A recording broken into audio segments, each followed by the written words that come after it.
দিনটা ছিল গুরু পূর্ণিমার দিন। আমাদের বাড়ির পাশে বোন হচ্ছে ডোনার বাড়ি ছিল সত্যনারায়ণ পুজো। তো ডোনাদের বাড়ির একদিক দিয়ে আমার কাকার বাড়ি তো বটেই, অন্য দিক দিয়ে আবার আমার ধরম মামার বাড়িও। তবুও ছোটো থেকে কাকু কাকিমা বলে ডেকে অভ্যাস, তো ওই বলেই ডাকি। যাই হোক, তো সকালবেলা কাকিমা ডাকলো, বললো যে একটু পুজোর গুছিয়ে দিয়ে যাস। তো আমি যেহেতু উপোস ছিলামই, মানে কিছু খাওয়া হয়নি, একবার স্নান টান করে রেডি হয়ে চলে এসেছি। এর আগেও ফুলের মালা টালা কাটছিলাম, সব কিছু আর কি শেয়ার করা যায় ভিডিওতে। আমার না লোকের সামনে ভিডিও করতে কেমন লজ্জা লজ্জা লাগে, তবুও করি ম্যাক্সিমামটা। আর ডোনাও আমার কিন্তু অনেক ভিডিও করে দিয়েছে।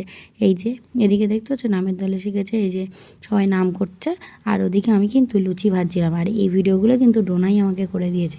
আমাকে বললো, সঙ্গীতা দি তোর ফোনটা দিয়ে আমি একটু ভিডিও করে দিই। এই যে এটা হচ্ছে ডোনার ছোটো পিসি, মানে রিনা কাকিমা না, রিনা পিসি। দেখো তো কেমন ভুল বলছি, আসলে একটা রিনা কাকিমাও আছে, ওই জন্য ভুল করে বলে ফেলেছি। আর রিঙ্কু ছিল, আমরা তিনজনে মিলে লুচিটা ভাজছিলাম। আর এদিকে বড় পিসি, মানে ডোনার বড় পিসি, আর এইদিকে ডোনার বাবাটা বা এদিকে পুজো স্টার্ট হয়ে গেছিলো আর কি।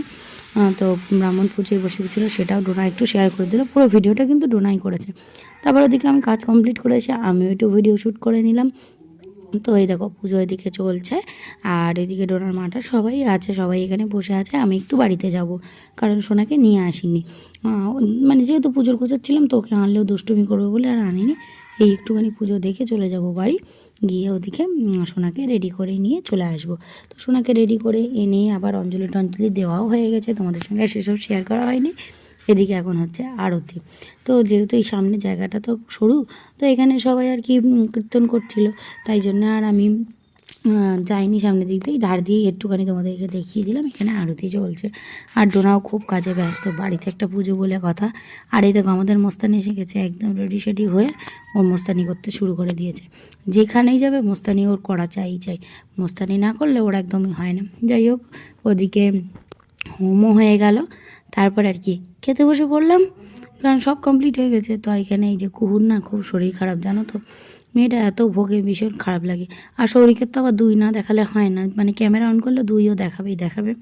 তো খেতে বসে পড়েছি, যেহেতু সকাল থেকে উপোস ছিলাম, তো পুজো হয়ে গেছে। তা বাবাই বললো যে চলো সঙ্গীতা দি একসাথে খেয়ে নিই, তুমি যেহেতু উপোস করে আছো খেয়ে নাও, তাহলে শরীরটাও ভালো লাগবে একটু। তো এই যে বসে পড়েছি, আর সবার পাতে দিয়ে দিয়েছিল আর কি লেবু, আর এখানে ছিল ফ্রাইড রাইস, আর তারপরে দিয়ে দেবে হচ্ছে ডাল, মানে নিরামিষ মুগের ডাল। আর তার সাথে ছিল গরম গরম বেগুনি ভাজা। বেগুনিটা আমাদের পিছনেই ভাজছিল, আমি যেখানে বসেছিলাম পিছনেই চেয়ারে ভাজছিল। আমি একটা ভিডিওতে তোমাদের সঙ্গে শেয়ার করেছি। সমস্ত রান্নাবান্না কিন্তু ভালোই হয়েছিল। আর পনির তো আমার মোস্ট ফেভারিট, এখানে ছিল আলু পনিরের রসা। তো ভালো করে জমিয়ে